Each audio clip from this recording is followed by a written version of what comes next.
Voilà, vous êtes dans InDesign et vous allez ouvrir la dernière version donc de votre couverture.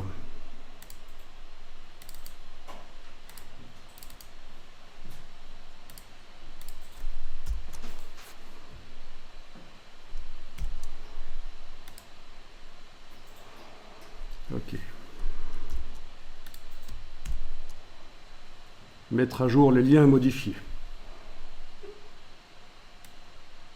Ok.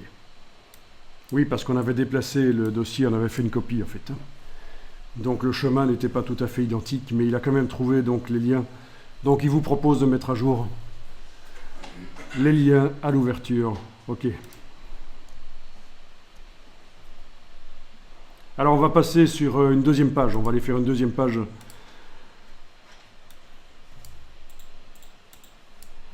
Donc dans la palette page, vous allez pouvoir prendre le gabarit A et déplacer à côté de la première page pour faire une deuxième page. On va travailler sur cette deuxième page.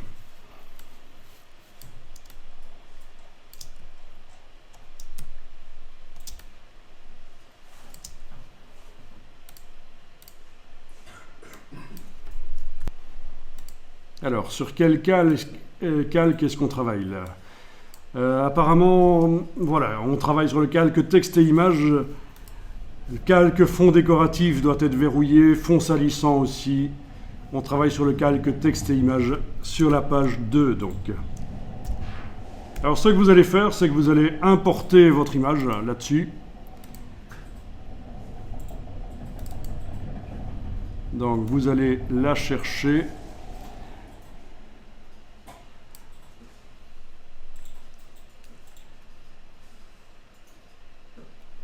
Ouais, c'était celle-là. Modifié aujourd'hui. 11h36. Il est 11h40. C'est bien ça.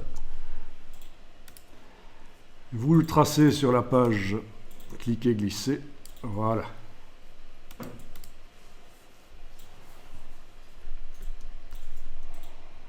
Et alors ce qu'on va voir ici dans InDesign, c'est que les calques Photoshop sont accessibles. Ils sont accessibles au travers de InDesign. Donc il faut que votre image soit sélectionnée. Le cadre, le bloc de l'image est sélectionné. Vous allez dans menu Objet, Options de calque d'objet. Menu Objet, Options de calque d'objet.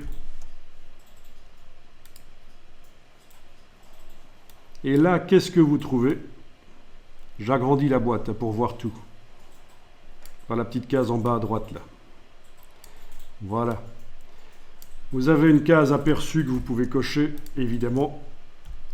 Et vous avez les calques Photoshop que vous pouvez activer et désactiver dans InDesign. Mais alors ce qui m'intéresse, c'est de choisir une des versions.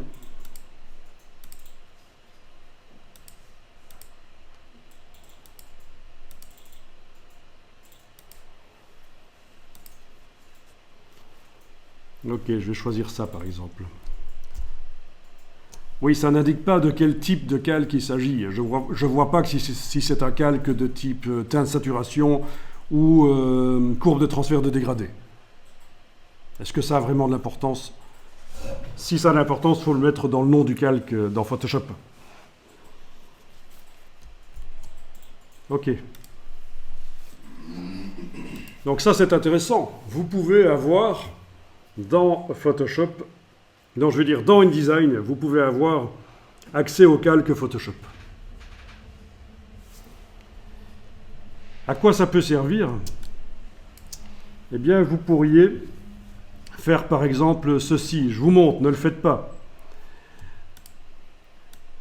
L'image là, je vais l'agrandir avec l'outil de transformation manuelle. Voilà, pour qu'elle occupe une grande partie de la page. Voilà. Donc si je passe en affichage aperçu, Voilà ce que ça donne.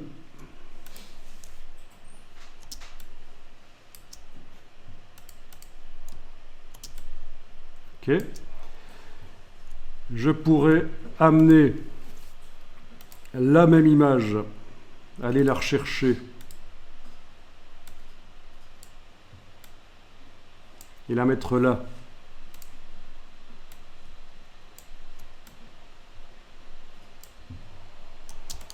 Aller dans Objet, option de calque d'objet, désactiver et éventuellement noir et blanc ici. Voilà. Avec un petit contour blanc sur petit cadre blanc sur l'image, ce sera pas plus mal. Donc ça veut dire que j'ai la même image utilisée de deux manières différentes dans InDesign. D'accord?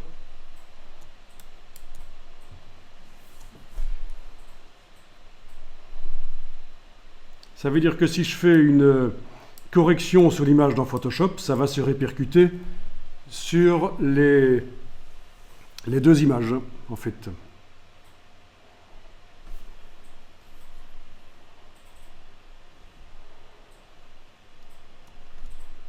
C'est ça l'idée. C'est un seul fichier, ça apparaît de deux manières différentes dans InDesign.